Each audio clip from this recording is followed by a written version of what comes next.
416 for people listening to us in the Wolverine state of Michigan. So make sure you call your state senator and your state rep, ask them to get that bill passed. So that's really good news.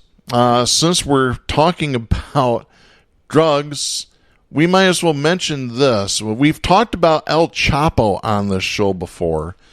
And we have this story. This is from the BBC. A judge has sentenced Mexican drug kingpin Joaquin El Chapo Guzman to life in prison plus 30 years. The 62-year-old was found guilty of 10 charges, including drug trafficking and money laundering, by a federal court in New York in February. Yep, this is the guy that escaped a Mexican jail through a tunnel in 2015. He was recaptured and extradited to the U.S. in 2017. He is the former head of the Sinaloa cartel, which officials say was the biggest supplier of drugs to the United States. Those drugs including methamphetamines and cocaine. The life sentence was the minimum Guzman faced. The additional 30 years were for unlawful uses of firearms. He was also ordered to pay $12.6 billion with a B dollars in forfeiture. Wow. By the way, Guzman was in 2009 on the Forbes list of the world's richest men, clocking in at number 701. His estimated net worth at the time, $1 billion. He was accused of helping bring hundreds of tons of cocaine to the U.S., conspiring to make and distribute heroin, methamphetamine, and marijuana. So, yeah, this guy is accused of doing all sorts of violent acts. So, yeah, so El Chapo, I don't think he's going to be digging a tunnel out of a federal prison anytime soon. So, that's some good news there. And now it's time for our next segment, but we need to play the appropriate music. Hammer time! Oh, yeah, it's hammer time. It's time to drop the hammer on the douchebag of the week. And whenever we have two winners of the award, which we do this week for a change, we always have to play this as well. Double douche. The double douche. Ladies and gentlemen, Wade Garrett. All right. Douche number one is Donald Trump. Why? I have this story from Mediaite. It's dated July 17th. Donald Trump was asked on Wednesday night about whether Representative Ilhan Omar, Democrat of Minnesota, should be investigated for possibly marrying her brother, bringing a scandalous rumor from the Congresswoman's home state onto the national stage. In response to the question from a reporter at OANN, One America News Network, these are the folks that started Tomi Lahren's career. They're a right-wing network best known for pushing conspiracies. Here's what Trump said. Quote, "There's a lot of talk about the fact that she was married to her brother. I know nothing about it. I hear she was married to her brother. You're asking me a question about it. I don't know, but I'm sure that somebody will be looking into that." End of quote. Did Omar actually marry her brother? Rumors that she did so have circulated since 2016 when Omar became the first Somali American elected to the Minnesota State House of Representatives, and can be traced by an allegation to a Somali blog that was seized upon by conservative media. There was also an allegation she was married to two men at the same time, which was dispelled by marriage records. Her marriage history is complicated. According to the Minneapolis Star-Tribune, Omar was first married to Ahmed Hirsi, though not legally, in 2002. They divorced in their faith tradition in 2008. Omar then married Ahmed Nur Sayed Elmi legally in 2009.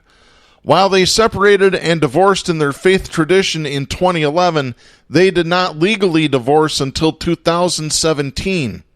In 2012, Omar got back together with Hirsi, with whom she filed joint taxes with in 2014 and 15, despite still being married to Elmi. In 2017, Omar legally divorced Elmi. In 2018, she legally married Hirsi and was elected to Congress. Per the Minneapolis Star-Tribune, new documents on potential campaign finance violations released by a state agency regarding Omar filing joint tax returns with Hirsi have renewed attention on her marriages. One of the questions seized on by conservative media, whether Elmi is actually Omar's brother and whether they married to skirt immigration laws. Is there any evidence to support that? Omar denies it wholly. She has called the allegations disgusting lies and baseless rumors.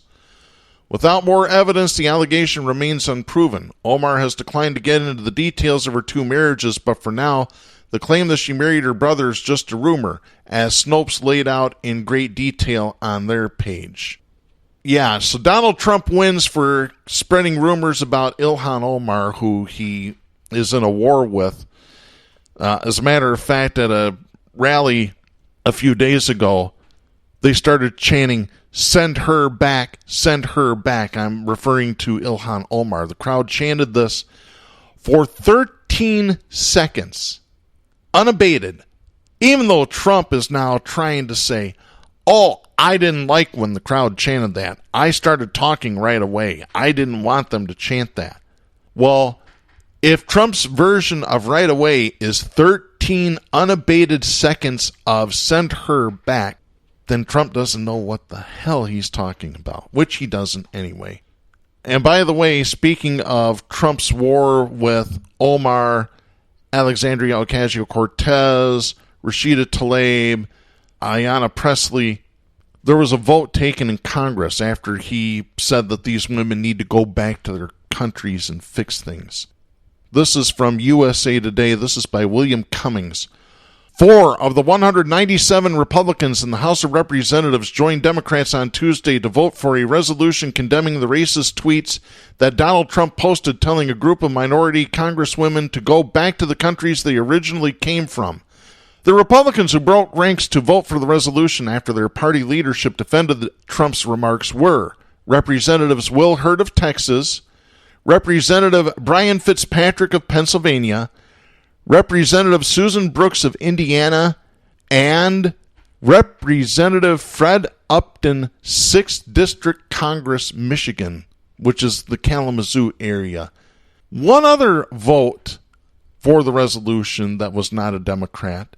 Newly independent Congressman Justin Amash, Michigan's 3rd District, Grand Rapids, Michigan, voted in support of this. And Amash, as we mentioned on the show, recently left the Republican Party to become an independent, and he's been the only one on the right that's a conservative that's called for Trump's impeachment. So there's that. And then the second winner of Hammer Time this week is Senator Rand Paul of Kentucky for blocking a 9/11 bill in the U.S. Senate that was approved overwhelmingly in the House earlier this week. Rand Paul says, before we pass this bill, we need to have spending cuts to offset this. Yeah, I don't think so. For conservatives to say that they support first responders is a lie, and Rand Paul's stance is proof of it. So for Donald Trump and Rand Paul, we have this message for you. Don't be a douchebag. Well, you folks, you two can't help it, can you? You're just born douchebags. Yeah. Unbelievable, folks. And we have an update on a story that Katie and I covered last week. This is by Steve Nievling, writing for the Detroit Metro Times. This article is dated July 12th. Detroit Police Commissioner Willie Burton was yanked out of his seat and arrested during a public meeting Thursday, July 11th, because the chairwoman wanted him to stop talking. Burton was trying to call out the Board of Police Commissioners for holding illegal committee meetings that neither he nor the public were allowed to attend. During one of those closed-door sessions, commissioners quietly hashed out a policy for the city's pervasive and controversial facial recognition program. But board chairwoman Lisa Carter didn't want to hear it. As 3 police officers dragged Burton to the ground, officers held back protesters, some of whom were wearing masks to show their opposition to facial recognition technology. At least one protester was arrested. Burton told officers who surrounded him, quote, "Don't touch me. Get your hands off of me. You do not have permission to touch me," End of quote. While in the back of a police car, Burton said he wanted to, quote, let my constituents know I am fighting for them. End of quote. As Burton was hauled away and protesters were silenced, the board continued its meeting. The board is expected to approve the city's face scanning system during next week's meeting, despite mounting criticism from the public and plans by Congress to impose a moratorium on the technology.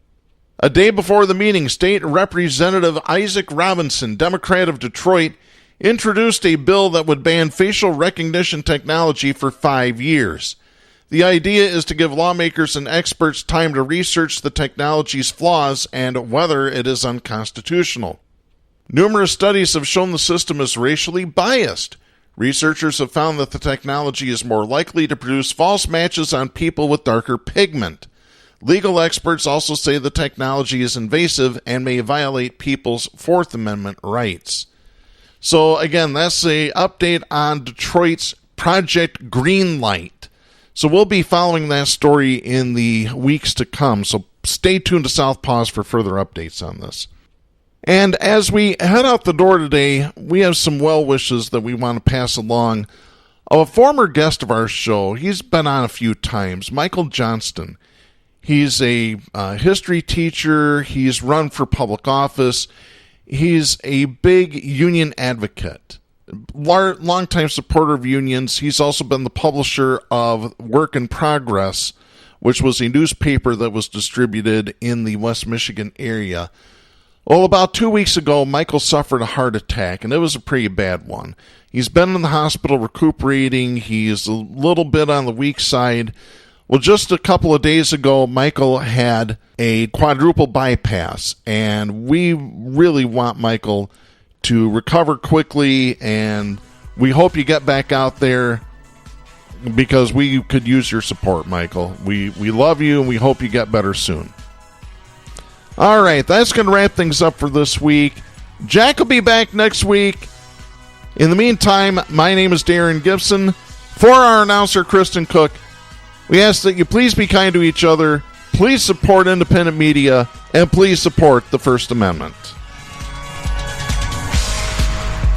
The stations that carry Southpaws do not necessarily share the opinions expressed on the show. Southpaws is protected by the First Amendment to the U.S. Constitution and is copyrighted by Big D Entertainment. All rights reserved.